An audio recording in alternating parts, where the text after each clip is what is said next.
Chers internautes, bonjour. Nous sommes heureux de vous retrouver aujourd'hui pour une nouvelle étude qui va porter sur un sujet des plus intéressants. Vous allez voir, ce sujet se base sur les chapitres 10 et 11 de l'Épître aux Romains.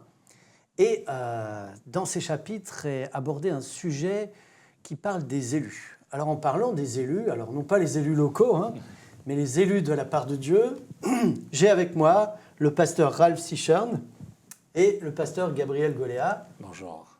Et ensemble, bonjour. Nous allons développer ce sujet qui nous présente les élus. Alors, qu'est-ce que c'est? Comment Dieu nous élit?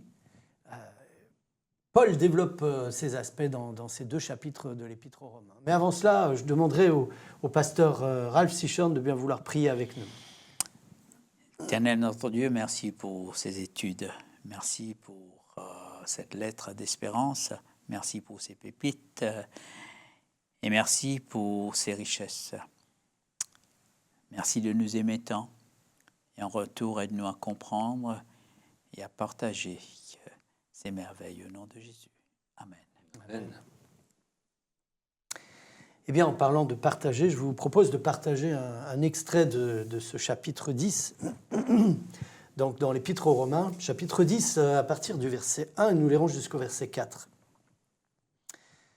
Paul nous dit « Frères, le vœu de mon cœur et ma prière à Dieu pour eux, et là il parle de son peuple, le peuple juif, c'est qu'ils soient sauvés. Je leur rends le témoignage qu'ils ont du zèle pour Dieu, mais sans intelligence, ne connaissant pas la justice de Dieu, et cherchant à établir leur propre justice. Ils ne se sont pas soumis à la justice de Dieu, car Christ est la fin de la loi pour la justification de tous ceux qui croient. » Alors Paul nous dit que Christ est la fin de la loi. Qu'est-ce qu'il voulait dire par là? Et il nous parle aussi de justice. Christ est la fin de la loi, et il précise pour la justification de tous ceux qui croient. La plupart de ceux qui lisent ce verset, qui est pour certains problématique, pensent que ici c'est le texte, un des meilleurs, qui permettent à oublier toute obligation morale. Enlever la loi, abroger la loi, parce que Christ, il a accompli, c'est lui la fin. Donc, puisqu'il est là, donc on ne parle plus de la loi. Effectivement, le texte dit que le Christ est la fin de la loi, telos, comme disent les Grecs. Mais, comme on sait, chaque mot a parfois plusieurs sens, plusieurs manières de lire. Et ici, le sens le plus approprié, le plus percutant vis-à-vis du contexte et vis-à-vis de la fonction du Christ en rapport avec la loi, c'est pas que Christ soit la fin, le terminus de la loi, mais c'est l'objectif, le terminus dans le sens que le but vers lequel nous tendons avec Christ. Donc, s'il existe une loi, mais la loi, elle sert à quoi? Elle va nous orienter vers qui? Et en Christ, nous trouvons la finalité, l'objectif ultime de cette loi. Donc, ce n'est pas dans le sens que la loi est terminée, mais c'est dans le sens qu'on arrive à la finalité de la loi, la raison pour laquelle elle existe. Donc, c'est dans ce sens que nous devons lire Christ et la fin dans le sens finalité, l'objectif de la loi. Autrement dit, ce que tu es en train de développer, c'est que la loi sert à atteindre Christ. Absolument. Et elle a été donnée pourquoi, la loi? Ce n'est pas juste pour embêter les créatures, ce n'est pas pour leur prouver qu'il est difficile de l'appliquer, parce qu'on sait déjà que l'homme ne peut pas accomplir la volonté divine. La loi, c'est un cadre, c'est le reflet du caractère de Dieu, c'est la nature même de Dieu, c'est une manière de parler, c'est une forme de s'exprimer, comme c'est l'amour, la grâce, aussi la justice. Ça fait partie, disons, de cette réalité multiple qui est le caractère de Dieu. Et c'est dans ce sens que ce cadre-là va orienter, va montrer vers le Messie qui, lui, par excellence, va accomplir cette loi. La raison d'être de la loi, en somme, la loi est là pour nous dire il faut aller à Christ pour chercher la vraie justification, le vrai pardon. C'est ce que Paul dit, Christ est la fin de la loi, donc l'objectif de la loi, pour la justification de tous ceux qui croient, en fait. Ça, c'est vraiment important. Hein. Tous ceux qui croient en Christ, et voilà, on reçoit donc la justification de la part de Dieu. Alors, je vous invite à lire un petit peu plus loin. Et nous allons aller dans le chapitre 11, et nous lirons également le début de ce chapitre 11, du verset 1 jusqu'au verset 7. Et là, Paul va parler toujours du peuple d'Israël. Je dis donc, Dieu a-t-il rejeté son peuple? Loin de là. Car moi aussi je suis israélite, de la postérité d'Abraham, de la tribu de Benjamin. Dieu n'a pas rejeté son peuple, qu'il a connu d'avance. Ne savez-vous pas ce que l'Écriture rapporte d'Élie, comment il adresse à Dieu cette plainte contre Israël? Seigneur, ils ont tué tes prophètes, ils ont renversé tes autels, je suis resté moi seul, et ils cherchent à m'ôter la vie. Mais quelle réponse Dieu lui fait-il? Je me suis réservé 7000 hommes qui n'ont point fléché le genou devant Baal. De même aussi, dans le temps présent, il y a un reste selon l'élection de la grâce. Oui, si c'est par grâce, ce n'est plus par les œuvres. Autrement, la grâce n'est plus une grâce. Et si c'est par les œuvres, ce n'est plus une grâce. Autrement, l'œuvre n'est plus une œuvre. Quoi donc? Ce qu'Israël cherche, il ne l'a pas obtenu, mais l'élection l'a obtenu, tandis que les autres ont été endurcis.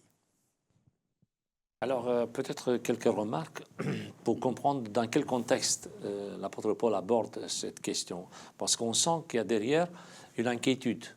Et là, nous sommes avec l'apparition des disciples du Christ dans le judaïsme, et notamment dans le judaïsme de la diaspora aussi, l'arrivée des païens, des gentils, qui rentrent dans la foi de l'époque.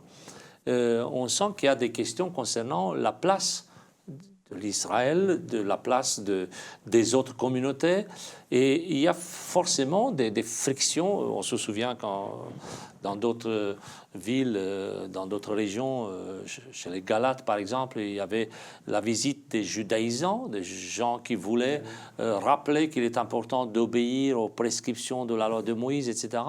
Or, l'apôtre Paul, paraît-il, il aborde l'évangile, la bonne nouvelle, d'une autre manière. Est-ce qu'il n'y a pas le risque de se voir rejeter toutes ces traditions qui viennent avec Moïse, tous ces enseignements qui sont dans la Torah, dans la pratique juive? Et effectivement, il y a ce danger. Donc ça, c'est une, disons, un paramètre à prendre en considération. Et deuxième idée, c'est que justement, dans cette multitude de possibilités des juifs, des non-juifs, avec Christ, une nouvelle loi, etc., l'apôtre Paul doit rassurer.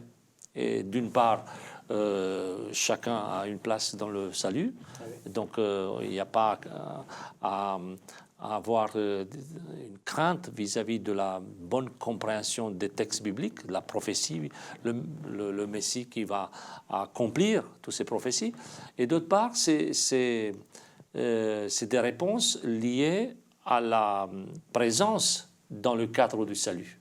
Et là, l'apôtre Paul, il répond aussi à des idées, à des théologies, à des doctrines qui ne sont pas véritablement les vraies réponses à ces questions. Par exemple, est-ce qu'il n'y aurait pas moyen de rester dans la grâce de Dieu, mais pour cela, il faut faire des œuvres. Il faut accomplir ce que la loi de Moïse disait. Et l'apôtre Paul parle justement d'un choix, d'une élection que Dieu fait, en disant, voilà, ceux qui ont fait le bon choix, ils restent dans le salut. Donc, du moment où l'individu et nous-mêmes aujourd'hui, nous avons fait le bon choix de rester en Christ, il n'y a pas la perspective, le risque de perdre le salut. Alors, tu parles de choix en parlant d'élection. Est-ce que ce choix, cette élection vient de nous ou alors cette élection vient de Dieu? Et si elle vient de Dieu, est-ce que l'élection que Dieu fait, est-ce que c'est quelque chose qui est immuable et qui ne bouge pas? Ou quelles sont les conditions de cette élection? Il y a la mise en garde de Paul, en disant aux païens, ici, il s'adresse aux deux, en disant, vous risquez de tomber dans les mêmes travers que les Juifs. Vous avez un peu, vous vous réjouissez maintenant de ce que vous avez le dessus, donc il faut faire attention, parce que sinon, comme Dieu a retranché en somme quelques autres chez les Juifs, vous risquez aussi de subir le même sort. C'est une mise en garde. Et Paul, comme dit Gabriel, Paul est dans l'amour de son peuple, ce désir de voir le peuple réagir, ainsi de suite. Paul va dire, je fais ce ministère si je pouvais sauver quelques-uns. Je vais tout faire pour, et je vous demande, vous aussi, de contribuer à cela au lieu de vous plastronner à cause de votre position. Cette position que vous avez eue actuellement. C'est ça. D'ailleurs, il est même prêt à donner sa vie pour que son peuple puisse recevoir la grâce de Dieu. Justement, ce souhait dans le chapitre 10... Très fort. Très fort. Le 10, le premier verset. Il montre l'attente qu'il a de voir ses frères réagir. Oui. Quand on écoute Paul, on a l'impression que tout a été décidé, que tout est déjà réglé à l'avance. Il y a ce risque-là, et ce risque a été par la suite développé dans différentes théologies, différentes églises. Je pense notamment à Jean Calvin, qui a développé au maximum la théorie, la théologie, la doctrine de la prédestination, voire la double prédestination. Ceux qui sont prédestinés pour le salut, ceux qui sont prédestinés pour la perdition éternelle. Il y a ce risque-là de voir parfois chez Paul comme une sorte de carcan, tout est déterminé à l'avance, on ne peut pas bouger, ça y est, c'est bon, c'est réglé. Mais ça ne suffit pas parce que ce n'est pas que ces textes-là qui vont déterminer la conception, la vraie nature des choses vis-à-vis du choix de Dieu. Donc Dieu fait un choix, il décide d'avance. Par exemple, le fait qu'un jour, le pécheur va mourir. Il a décidé d'avance. Il a décidé même la solution pour ça. Donc on sait qu'il y aura une fin et que cette terre sera renouvelée. Ça, il l'a décidé. Par contre, l'image qu'on pourrait avoir, quoi que vous fassiez, quoi que vous pensiez, Dieu vous a déjà choisi, soit pour la vie éternelle, soit pour la mort éternelle. Ça réduit à néant toute votre implication et toute votre responsabilité. Donc c'est incompatible avec un Dieu qui respecte la liberté de chacun. Donc on n'est pas des robots, on n'est pas des créatures manipulées à l'avance. L'apôtre Paul, c'est vrai qu'il a parfois des mots qui pourrait, pour certains, prêter à cette image, mais s'il le fait, c'est parce qu'il est convaincu, et ça c'est son art, de pouvoir parler d'un Dieu souverain, d'un Dieu qui est généreux, d'un Dieu qui ouvre le salut à tous. Et c'est plutôt dans ce sens-là qu'il faut retenir ces paroles. D'ailleurs, on retrouve les fondements de cette pensée dans les versets qu'on vient de lire. Quand Paul dit, par exemple, au verset 1 du chapitre 11, « Je dis donc, Dieu a-t-il rejeté son peuple ?» Il pose la question, et il dit « Loin de là !»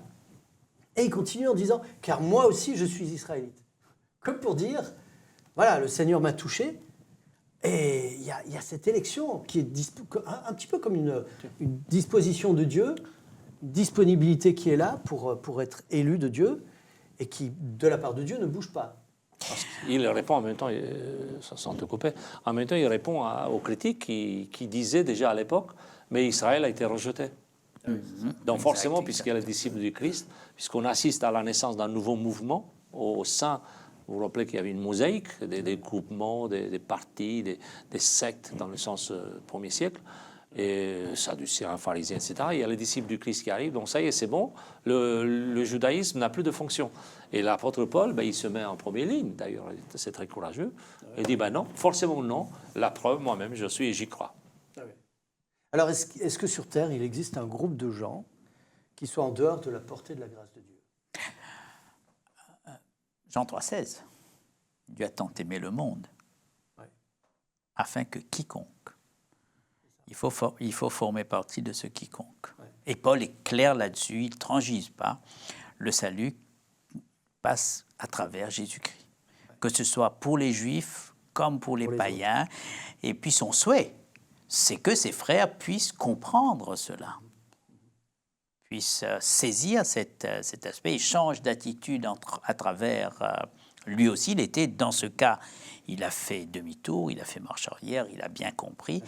Si seulement mes frères pouvaient comprendre ce que j'ai compris et faire ce choix comme eux, comme moi, ce serait vraiment formidable, et pour les païens et pour les juifs.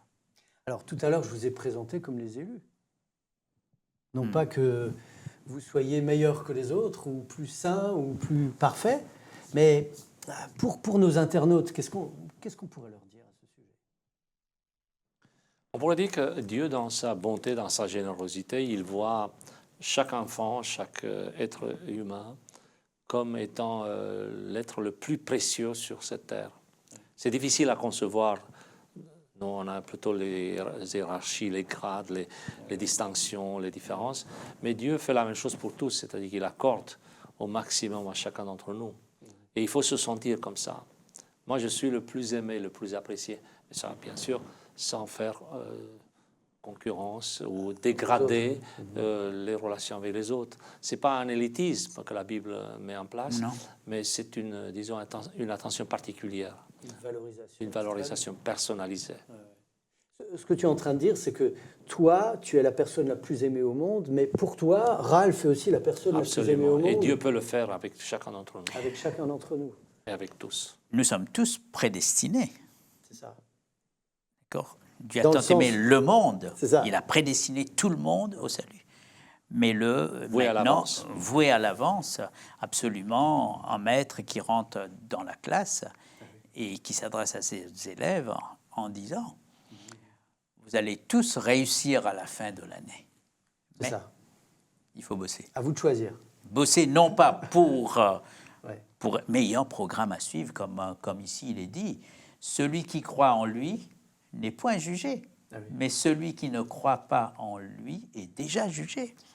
On ne peut pas dire que Dieu seulement choisit malgré nous, en disant tu es déterminé pour lui, non, moi non. À ce moment-là, il ne peut pas y avoir le libre arbitre, il ne peut pas y avoir le jugement de Dieu. Alors dans Romains 11, les versets 11 à 15, Paul donne une autre réponse à la question suivante. Dieu a-t-il rejeté son peuple? Quelle est-elle? Alors, on va lire ces versets. Les versets 11 à 15. Je dis donc, est-ce pour tomber qu'ils ont bronché? Donc, est-ce que le peuple juif est-ce qu'il est tombé est-ce pour tomber donc qu'ils ont bronché? Loin de là, mais par leur chute, le salut est devenu accessible aux païens, afin qu'ils fussent excités à la jalousie. Or, si leur chute a été la richesse du monde et leur amoindrissement la richesse des païens, combien plus en sera-t-il quand ils se convertiront tous? Je vous le dis à vous, païens, en tant que je suis apôtre des païens, je me glorifie de mon ministère, afin, s'il est possible, d'exciter la jalousie de ceux de ma race et d'en sauver quelques-uns. Car si leur rejet a été la réconciliation du monde, que sera leur réintégration, sinon une vie d'entre les morts? Alors, est-ce que Paul est en train de dire qu'un jour, tous les Juifs se convertiront, tout le peuple d'Israël se convertira comme un seul homme? Il y a eu des excès dans l'interprétation de ce texte, et même aujourd'hui, il y a des personnes qui rêvent d'un avenir, on va dire, complet, total, de conversion, etc. Il y a même des démarches, il y a des gens qui sont impliqués dans la restauration d'Israël en Israël. Donc, ils voient ces textes, on va dire, avec un accomplissement littéral et glorieux, enfin même limite provocateur. Il faut voir les prophéties dans la perspective, parce que l'apôtre Paul exprime ici un souhait personnel, mais ces paroles ont l'air d'une prophétie, enfin, comme une description liée à l'avenir. Il ne dit pas que c'est une prophétie, le Seigneur m'a montré, mais il donne de sa personne ici, il exprime son souhait aussi. C'est un juif qui est impliqué dans le salut de ses compatriotes, c'est quelqu'un qui aime bien tout ce qu'il a reçu, la tradition, l'éducation, etc. Et en même temps, il a à cœur ce peuple.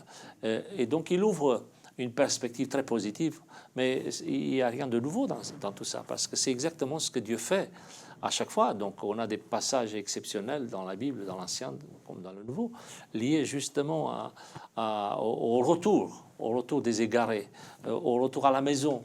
Le prophète Ésaïe en parle beaucoup, enfin, les temps où les peuples vont se réunir, vont converger vers Jérusalem. Donc cette perspective idyllique quelque part, parce que on a l'impression que c'est une description très poétique finalement. Oui, c'est ça. Elle n'est que le reflet de l'amour de Dieu vis-à-vis de sa créature. Donc l'apôtre Paul, deuxième idée, il ouvre ici aussi une perspective plus large vis-à-vis de son peuple, c'est-à-dire que tout ce qui a été négatif, par exemple l'endurcissement du cœur du peuple, etc., il le voit comme une occasion pour se remettre en question et s'adonner au Messie. Et donc, oui, vous avez eu votre moment de rejet, ce n'est pas grave. Enfin, si vous changez, c'est pas grave. C'est grave, par contre, si vous persistez. Donc, c'est le message pour nous aussi. Il y a dans nos démarches d'approche vis-à-vis des autres l'invitation d'avoir la même attitude. Bien sûr, à des proportions beaucoup plus modestes, mais imaginez dans les contacts que nous avons avec les personnes qui sont complètement à l'opposé de la volonté divine. Enfin, nous-mêmes, en tant qu'humains, on a du mal à voir autre chose qu'un échec. Et pourtant, Dieu, ça va être bien, ouvrez la porte, ils vont revenir, soyez toujours positifs. Je pense que nous avons la matière pour nous inspirer dans nos démarches, en espérant qu'un jour, ceux qui sont sur la mauvaise voie reviennent. Il y a de la place. Il est important de souligner que dans ce texte, dans les chapitres 10 et 11, Paul utilise souvent le mot « si » pour montrer que c'est un souhait, mais ça ne peut pas, c'est pas une prophétie qu'il formule, mais il émet ce souhait. Si mon peuple pouvait prendre conscience et prendre conscience que le salut passe en somme, cette justification par la foi en Christ, non pas par la loi, à ce moment-là, tout Israël sera sauvé. Et là, on retrouve cette notion de prédestination. S'il y avait la prédestination, il n'y aurait pas de si. Il n'y aurait pas de si, il n'y aurait pas de condition. Ça serait ficelé d'avance, on pourrait dire, c'est ça? Alors, voilà. Donc, dans Romains 11, verset 22, Paul nous dit que, en fait, seuls ceux qui demeurent dans la bonté de Dieu seront sauvés. Donc, il s'agit vraiment de... On revient demeurer. Voilà, cette notion de demeurer. Alors, j'aime beaucoup cette notion, demeurer dans la bonté de Dieu. Non pas demeurer sous le regard inquisiteur de Dieu, puisque ça n'est pas là son regard, mais dans la bonté de Dieu. Alors, d'après vous, et à la lumière de ce passage de Romains 11, versets 25 à 27 que nous allons lire, que signifie ce que Paul dit quand il déclare « jusqu'à ce que la totalité des païens soit entrée ». Alors on va lire ce passage, Romains 11, versets 25 à 27. « Je ne veux pas, frères, que vous ignoriez ce mystère, afin que vous ne vous regardiez point comme sages. C'est qu'une partie d'Israël est tombée dans l'endurcissement, jusqu'à ce que la totalité des païens soit entrée. Et ainsi tout Israël sera sauvé, selon qu'il est écrit, le libérateur viendra de Sion. Et il détournera de Jacob les impiétés. Et ce sera mon alliance avec eux lorsque j'ôterai leurs péchés. » Qu'est-ce que Paul veut dire dans « jusqu'à ce que la totalité des païens soit entrée » ? Ça rejoint ce que nous avons vu tout à l'heure, cette idée d'un salut qui est ouvert, qui est universel. On rappelle encore une fois la problématique liée à la place du judaïsme vis-à-vis de la nouvelle croyance de la bonne nouvelle en Jésus-Christ comme Messie. Or, vis-à-vis de l'acceptation de cette bonne nouvelle, l'apôtre Paul rassure, d'une part, ses compatriotes, ses co-religionnaires, en disant, voilà, l'Israël ne sera pas arraché, il ne sera pas démonté de son rôle, de sa place, et en même temps, il faut œuvrer, il faut ouvrir pour que les non-juifs puissent avoir de la place dans le salut.